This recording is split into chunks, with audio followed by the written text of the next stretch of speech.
என்னோட weight loss challenge day 9. So காலையில் எழுந்திரிச்ச உடனே ஃபஸ்ட்டு நான் ப்ரிப்பேர் பண்ணுறது என்னோட டீடாக்ஸ் ட்ரிங்க் தான். ஸோ டே 7 டே 8 ரெண்டுமே என்னால் அப்லோட் பண்ண முடியல. So sorry. ஏன்னா 7th 8th நான் கோல்டு பர்ச்சேசிங்க்கும் பாப்பாவோட பர்த்டேவும் வந்துருச்சு. பட் நான் டயட் அப்படியே ஃபாலோ பண்ணேன்.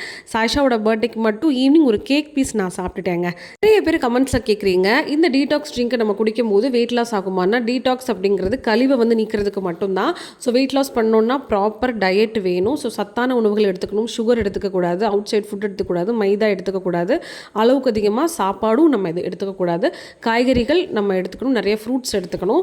ஸோ நம்ம சாப்பிடக்கூடிய உணவில் மாவுச்சத்து கம்மியாக இருக்கணுங்க. ஓகேங்களா? ஸோ காலையில் சத்துமாவு கஞ்சி குடிச்சிட்டேன். மத்தியானம் 11 மணிக்கு வந்து பார்த்திங்கன்னா ஃப்ரூட்ஸ் தான். மாதுளம்பழம் கொஞ்சம், ஒரு குட்டியாக ஒரு பனானா, லிச்சி ஃப்ரூட் ஒரு 5 எடுத்துக்கிட்டேன், பெரிய திராட்சை ஒரு 5 பீஸ் எடுத்துக்கிட்டேன், ஒரு 2-3 பீஸ் வந்து கொய்யாப்பழம் மிக்ஸ்டாகவே நான் சாப்பிட்டேன். 2 பாயில்டு எக் எடுத்திருக்கேன். நிறைய பேர் கமெண்ட்ஸில் கேட்குறீங்க, செவ்வாய் வெளியில் கூட நான்வெஜ் சாப்பிடுவீங்களா, முட்டை சாப்பிடுவீங்களான்னு.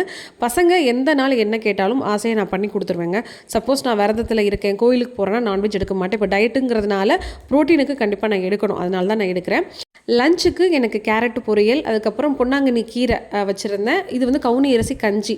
ஸோ கொஞ்சமாக வந்து அதில் தயிர் ஊற்றி மிக்ஸ் பண்ணிவிட்டு உப்பு போட்டுட்டு இந்த கஞ்சி குடிச்சிருவேன். இதுதான் என்னோட லஞ்சு. இன்னருக்கு சீலிக்கிழங்கு மட்டும் நான் எடுத்துக்கிட்டேங்க. ஸோ எந்த பயிர் ஐட்டமும் சாப்பிடல. ஸோ இன்றைக்கி டயட் ரொம்ப சக்ஸஸ்ஃபுல்லாக முடிஞ்சிச்சு. ஸோ நாளைக்கு என்ன டயட் ஃபுட்டுன்னு பார்க்கலாம். ஓகே, பாய்.